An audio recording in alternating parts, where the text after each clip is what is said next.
नमस्कार दोस्तों, स्वागत है आपका हमारे YouTube चैनल जिसका नाम है भारत शिक्षक। लास्ट वाले लेक्चर में हमने मासा और लासा सीखा था, यानी एलसीएम और एचसीएफ। इस लेक्चर में हम वर्ग और वर्गमूल सीखेंगे, मतलब स्क्वायर और square root of a number. ठीक है, स्क्वायर रूट निकालने से पहले सबसे पहले स्क्वायर जान लेते हैं। स्क्वायर क्या होता है?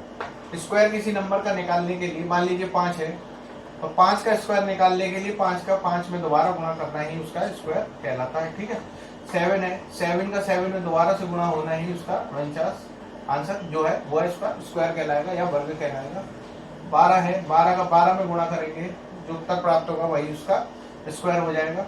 ठीक है, इसी प्रकार किसी भी संख्या का उसी संख्या में दोबारा से गुणा करके जो उत्तर प्राप्त होता है वो हमारा वर्ग या स्क्वायर कहलाता है। ठीक है, नेक्स्ट पढ़ लेते हैं हम स्क्वायर रूट। ठीक है, स्क्वायर रूट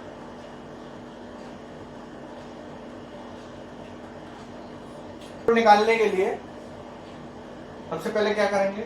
स्क्वायर रूट क्या होता है किसी नंबर का? मतलब रूट से समझिए, जिस संख्या मतलब कोई भी नंबर या रूट नंबर, ठीक है, जिस नंबर का स्क्वायर जो मिला है उसका फिर से वही संख्या प्राप्त करना ही स्क्वायर रूट या वर्गमूल कहलाता है। यानी कि मूल क्या हो गया? मूल संख्या प्राप्त करना। वर्ग वाली जो संख्या दी हुई है उसका मूल संख्या प्राप्त करना है, यानी रूट नंबर प्राप्त करना ही उसका वर्गमूल या स्क्वायर रूट कहलाता है। ठीक है, तो स्क्वायर रूट के लिए दो विधियां बताई गई हैं। पहली विधि जान लीजिए, वो है गुणनखंड विधि। ठीक है, ठीक है, फैक्टराइजेशन मेथड।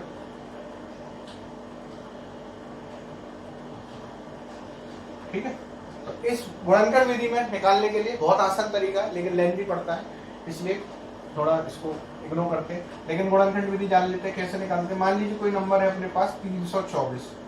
ठीक है, तो 324 का गुणनखंड विधि से निकालने के लिए सबसे पहले हम फैक्टर निकालेंगे, जो हमें तरीका पता है हमेशा से। तो सबसे पहले देखते हैं, मैंने बताया है हमेशा गुणनखंड निकालने के लिए सबसे छोटी संख्या का भाग देते हैं। सबसे पहले सबसे छोटी संख्या 2 है, और 2 ये इसके यूनिट डिजिट में 4 आ रहा है, तो 2 से ये पूरी संख्या डिवाइड हो जाएगी। ठीक है, तो 2 1 6 और 2 2 4, 2 8 1। अब 81 इसके यूनिट डिजिट है वो 1 है, एक इवन नंबर नहीं होता है, तो इसको थोड़ी बड़ी संख्या यानी 3 से डिवाइड देंगे। 3 से जाएगा क्योंकि 8 और 1 9, 3 से डिविजिबल होने के लिए अंकों का योग यहाँ 9 है। देख लीजिए 8 + 1 9। ठीक है, ये 3 से डिवाइड हो जाएगा, तो 3 का भाग देंगे, 3 दूनी 6, 3 7 21।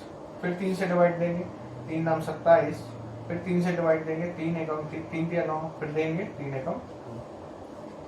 तो अपने पास जो फैक्टर्स आ गए इसके 2 गुणा 2 गुणा 2 सॉरी 3 गुणा 3 गुणा 3 गुणा 3। ठीक है, अब इसके बाद जो मेन है वो स्टेप चालू होता है। पूरा आंसर नहीं लिखना है, पेयरिंग स्टार्ट करते हैं। पेयर मतलब जोड़े बनाएंगे एक जैसों के। एक जोड़ा ये बना 2 और 2 का, एक 3 और 3 का, फिर ये दूसरा 3 और 3 का। ठीक, तो इस पूरे जोड़े को एक बार लिखेंगे 2, फिर से इस पूरे जोड़े को एक बार लिखेंगे 3, इस पूरे जोड़े को एक बार लिखेंगे 3। ठीक, तो 2 दिए 6, 6 दिया 18। ठीक है, ये अपने पास अभिष्ट उत्तर हो जाएगा, यानी एक्चुअल आंसर। ठीक है, तो मैंने बताया सबसे पहले फैक्टर कीजिए, फैक्टर करने के बाद जो आए उनका पेयरिंग करिए। पेयरिंग करने के बाद उनको एक एक बार लिखते हैं। एक एक बार लिखने के बाद जो मल्टीप्लिकेशन होता है वही अभिष्ट वर्गमूल या स्क्वायर रूट हो जाता है। दूसरा एक क्वेश्चन और देख लेते हैं। मान लीजिए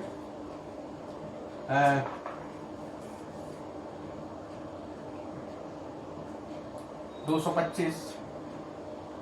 ठीक है, इसके गुणनखंड करने हैं। सबसे पहले 225 के गुणनखंड करने के लिए मैं एक तरीका बताता हूं आपको। सबसे पहले 2 से डिवाइड करके देखिए। 2 से नहीं जाएगा क्योंकि इवन डिजिट है वो 5 है, इवन नहीं है वो, यूनिट डिजिट इवन नहीं है। नेक्स्ट देखेंगे 3 से। 3 से डिविजिबल होने के लिए मैंने आपको तरीका बताया था, क्या था? अंकों का योग 3 से डिवाइड होना चाहिए। तो अंकों का योग आया है 2 + 2 + 5 यानी कि 9, मतलब ये 3 से डिवाइड हो जाएंगे। तो 3 से देंगे, 3 7 21, 3 5 15। फिर से देखिएगा अंकों का योग 12 आ रहा है, फिर से 3 से डिवाइड होगी, तो 3 दूनी 6, 3 5 15। अब यहाँ अंकों का योग नहीं होगा 3 से डिवाइड, क्योंकि 7 है, 4 से भी नहीं जाएगा क्योंकि यूनिट डिजिट में वैसे ही वो नहीं है इवन नंबर। अब देखेंगे 5 से, तो 5 पचम 25 और 5 एकम 5, क्योंकि इवन डिजिट यूनिट डिजिट 5 है तो ये 5 से डिवाइड होगी। अब इसके बाद हमने पेयरिंग की थी, फिर इनकी पेयरिंग कर लेते हैं। एक तो ये 3 का जोड़ा यहाँ लिख लेंगे एक बार, और ये 5 का जोड़ा एक बार यहाँ लिख लेंगे, तो आंसर आ गया अपने पास 15।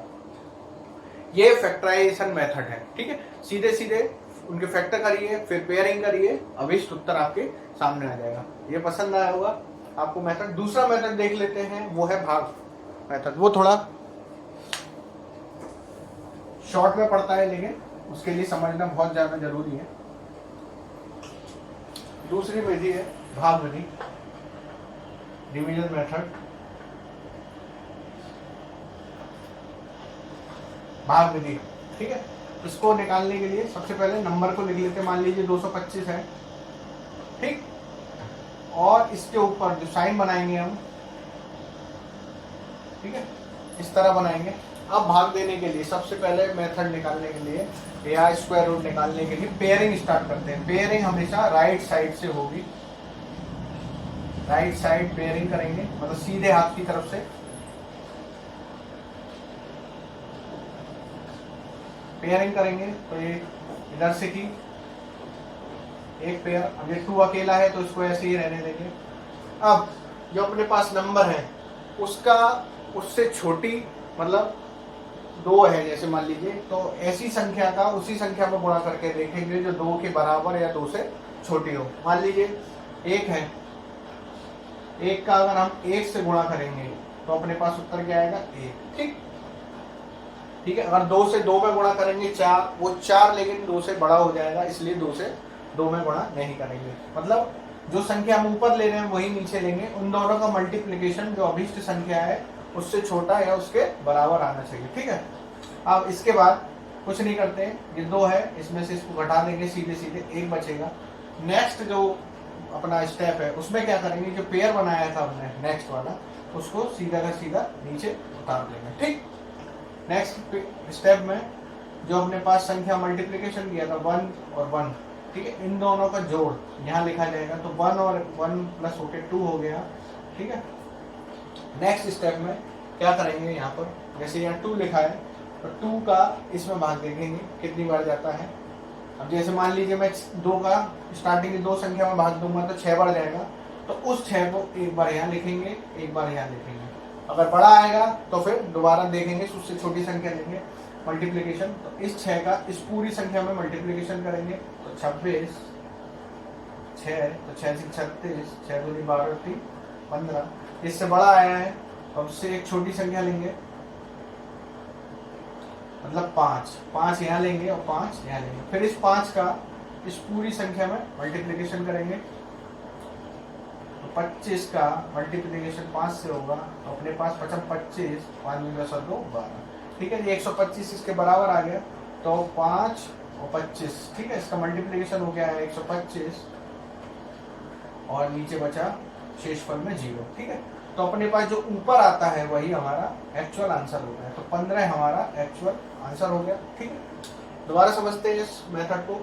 सबसे पहले पेयरिंग स्टार्ट करते हैं राइट साइड से। राइट साइड से पेयरिंग स्टार्ट करने के बाद पेयर कर लिए, एक संख्या जो बची है उसको मान लीजिए 2 है, तो 2 में ऐसी संख्या से डिवाइड देंगे जो उसके बराबर, ऐसी संख्या सोचेंगे जिसका वर्ग यानी स्क्वायर इस अभिष्ट संख्या से छोटा है, उसके बराबर हो। हमने यहाँ 1 लिया है तो 1 का 1 में मल्टीप्लाई करा यानी स्क्वायर किया, तो यहाँ 1 आएगा, 1 2 में से माइनस होगा तो 1 आएगा।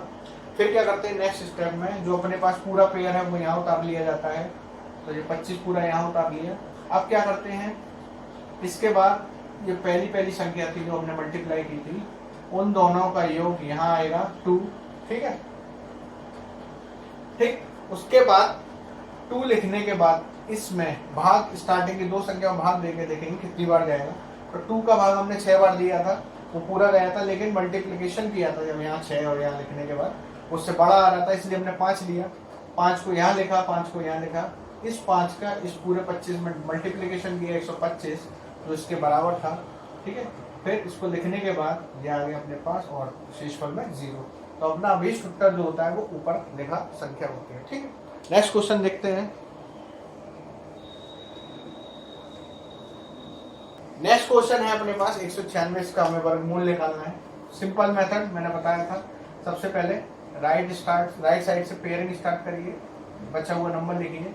अब ऐसी संख्या सोचेंगे जिसका स्क्वायर पहली वाली संख्या से बराबर या उससे छोटा हो। तो 1 इनका स्क्वायर 1 से छोटा है या बराबर, सॉरी इसके बराबर है, इसको यहाँ लिख लिया। फिर इसके बाद माइनस करेंगे, यहाँ बचेगा 0।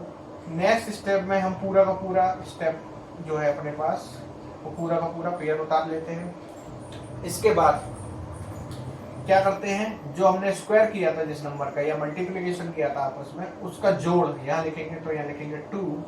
ठीक है, फिर इस 2 का भाग देके देखेंगे कितनी बार जाएगा। 2 का ये 4 बार देखेंगे, तो क्योंकि 2 चौक 8 और 2 पंजे 10, इस 2 का इस स्टार्टिंग वाली संख्या में भाग देंगे, तो 2 से ये 4 बार कटेगी, तो 4 को यहाँ लिखेंगे और 4 को यहाँ लिखेंगे। इस पूरे 4 का जो है इस पूरी संख्या में मल्टीप्लिकेशन करेंगे। नेक्स्ट स्टेप में 96 जो को पूरे के पूरे इसके बराबर है, यहाँ लिख दिया जाएगा 96। ठीक है, तो अपने पास जो अभीष्ट उत्तर आया 1 और 4। ठीक है, तो अपना उत्तर हो जाएगा 14। ठीक है, अब एक देख लेते हैं क्वेश्चन जो है 15, 13 और 21। ठीक है, इसका हमें वर्गमूल निकालना है। ये 6 संख्या है, 6 डिजिट की संख्या है या नंबर है। तो इसकी पेयरिंग स्टार्ट करेंगे राइट साइड से, 1 पेयर, 2 पेयर और 3 पेयर। ठीक है, पेयरिंग हो चुकी है। अब नेक्स्ट स्टेप मैंने बताया था, जो सबसे पहली संख्या है, ठीक है, जो सबसे पहला पेयर है, उसमें हम ऐसी संख्या को देखते हैं जिसका वर्ग जो है उस संख्या से छोटा या उसके बराबर हो। ठीक है, तो 15 के लिए देखेंगे, 2 दूनी 4, ये बहुत दूर है अभी, 3 तिया 9, ये भी छोड़, 4 चौक 16। ठीक है, लेकिन जो 16 है वो 15 से बड़ा है, इसलिए हमें लेंगे 3 तिया 9। तो इस 3 को पहले यहाँ लिखेंगे और एक बार यहाँ लिखेंगे। ठीक, इन दोनों का वर्ग यहाँ आएगा, तो ये आ जाएगा 3 तिया 9 यहाँ पर। ठीक है, नेक्स्ट इसमें माइनस करना है, तो 15 से 9 गए 6। और नेक्स्ट स्टेप में मैंने बताया था पूरा जो नेक्स्ट पेयर होता है उसको उतार लिया जाता है 13। इसके बाद 3 और 3 का जोड़ वो यहाँ आएगा 6। ठीक है, यहाँ लिखने के बाद, ठीक है, अब मैंने बताया था ये संख्या इसमें देखेंगे कितनी बार जाएगी। ठीक है, 6 का इस स्टार्टिंग वाले पूरे पेयर में देखेंगे कितनी बार जाएगा, तो 6 का ये 10 बार जाएगा। 10 का मल्टीप्लिकेशन करके देखेंगे तो इससे बड़ा हो जाएगा, इसलिए 9 को लेके देखते हैं, 9 को यहाँ और 9 को यहाँ। 9 का इसमें मल्टीप्लाई करेंगे, नंबर 81, 9 6 54, 55 56 57 58 59 60 61 62। ठीक है, ये भी इससे बड़ा गया, तो 8 से करके देखेंगे। ठीक है, तो 8 को यहाँ लिखेंगे, फिर 8 को यहाँ लिखेंगे। इस 8 का पूरी संख्या में मल्टीप्लिकेशन, तो 8 की 64 की 4 हासिल 6 और 8 6 48 49 50 51 52 53 54, यहाँ आएगा 54। बचेगा 13 में से 9 गए 4, 13 में 4 गए 9, 10 में 4 गए 6। ठीक है, और फिर इसके बाद मैंने बताया था जैसे इन दोनों को यहाँ जोड़ा लिखा था, इस प्रकार 8 + 68 करेंगे, यहाँ लिखा जाएगा। तो 8 में 68 जोड़ेंगे तो आएगा 76। ठीक है, 76 लिखने के बाद अब ये नेक्स्ट जो लास्ट पेयर है इसको यहाँ लिख दिया जाएगा। ठीक है, फिर इस पहली वाली संख्या का आगे वाले पेयर में डिवाइड करके देखेंगे। 7 का देखते हैं कितनी बार जाता है, 9 बार। ठीक है, अगर 9 को यहाँ लिखते हैं तो इन 9 को यहाँ भी लिखना पड़ेगा। इस 9 का इसमें पूरा मल्टीप्लाई करके देखेंगे, इससे छोटा है इसके बराबर आना चाहिए। तो 7 6 9 मल्टीप्लाइड 9, नंबर 81, 9 6 54 और 8 अपने हो गए 62 और 9 7 63 और 6 69। ठीक है, तो ये पूरा डिवाइड हो गया, तो मतलब यहाँ 9 और यहाँ 9 से मल्टीप्लाई हो जाएगा, तो ये मल्टीप्लिकेशन लिख देंगे। ठीक है, अपने पास शेष पर कुछ नहीं बचा, यानी कि अपना जो अभीष्ट यानी एक्चुअल जो वर्गमूल आया है वो है 389। ठीक है, ठीक है, ये मेथड उससे थोड़ा सिंपल छोटा पड़ता है, लेकिन वो सिंपल ज़्यादा है। लेकिन इसका अगर हम गुणनखंड विधि से करेंगे तो बहुत लंबा जाएगा, इसलिए इस मेथड से करना आसान है। ठीक है, बड़ी संख्याओं के लिए भाग विधि जो है वो आसान होती है। ठीक है, भाग विधि बड़ी संख्याओं के लिए, यानी डिवीजन मेथड से बड़ी संख्याओं का वर्गमूल आसानी से निकाला जा सकता है। ठीक है, नेक्स्ट लेक्चर में हम सीखेंगे घन या घनमूल। ठीक है, तो उससे पहले इसके कुछ क्वेश्चंस आप घर पे ट्राई करिएगा, और अगर क्वेश्चंस ना आए वो हमें कमेंट सेक्शन में भेज कर बता सकते हैं, और बताइएगा हमारा ये लेक्चर कैसा लगा। तब तक के लिए थैंक यू।